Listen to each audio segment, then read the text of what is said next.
Hello and welcome to another LEGO Star Wars set number 75198, Tatooine Battle Pack. This is a nice little cool set, pretty cheap, pretty awesome, and you can get more Jawas, hooray! On the back here, there's just some playing stuff, description, like how to play with this set if you don't know how to do that. The instruction booklet is pretty thick and pretty thorough on how to build this thing.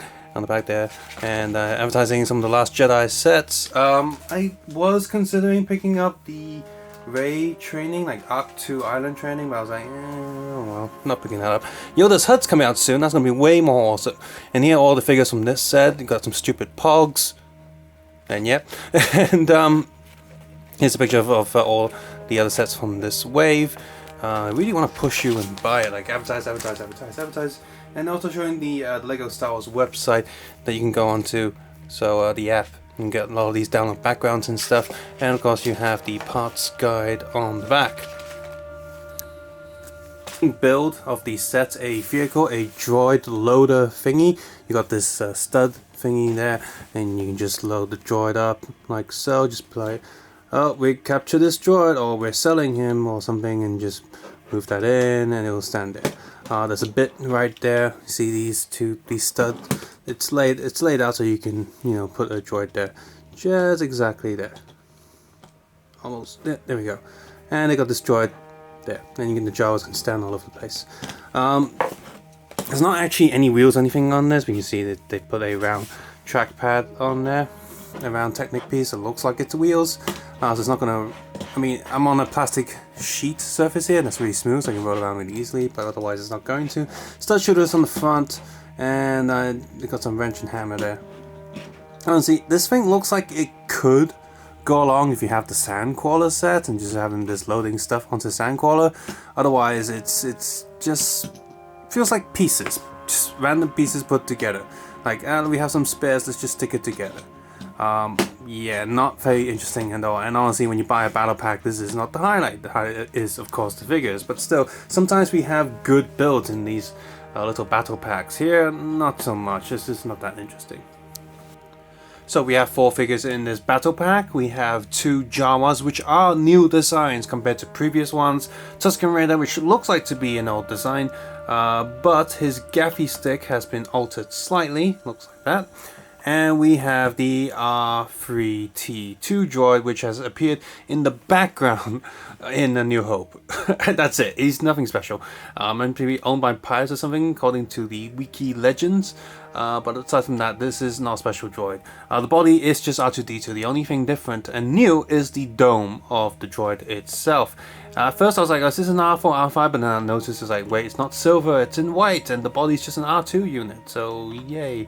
On the back here, there is some silver coloring on the dome, so the details are nice, and at first it looks really tacky, it looks like a bootleg, actually. Like someone made a pack of 8 astromech droids and just put random colors on each of them. But no, this is actually based on something from A New Hope, which makes sense. It looks like a bootleg because A New Hope, save budget and lower budget, saving money. They would just slap together random parts and put in the back. That makes sense. Tusken Raider, yep, old print, just like the previous video with this figure. I do not like the new head at all. I like the new torso a lot, I like the gaffy stick a lot. I'm just not a fan of the head piece. I'd much rather have a standard minifigure piece from the Tusken Raider back in the Attack of the Clone sets, which I still have a few of those, so I'm pretty lucky to have those. Those are really awesome. Now the Jawas have stud shooters and heads are the same. What's new is the torso print. Previous design, this one has a big torn dress code there, and the pouches on this one, even though this one looks like the previous version, but the pouches are very, very different, and which is kind of cool that both of these Jawas look a bit different from each other.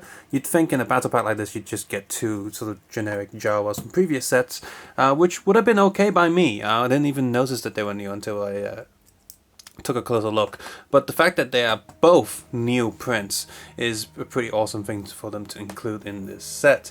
See the back there, the detail is not neglected at all.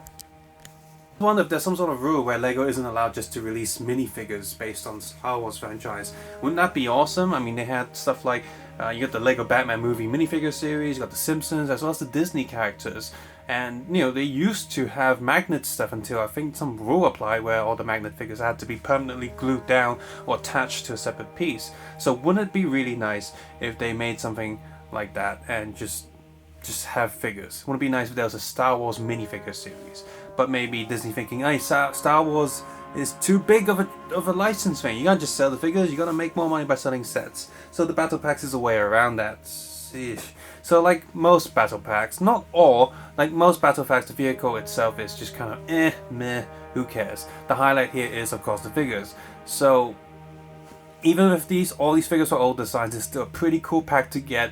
But the fact that they're all new figures for the Jawas and the droid itself, it does have new print.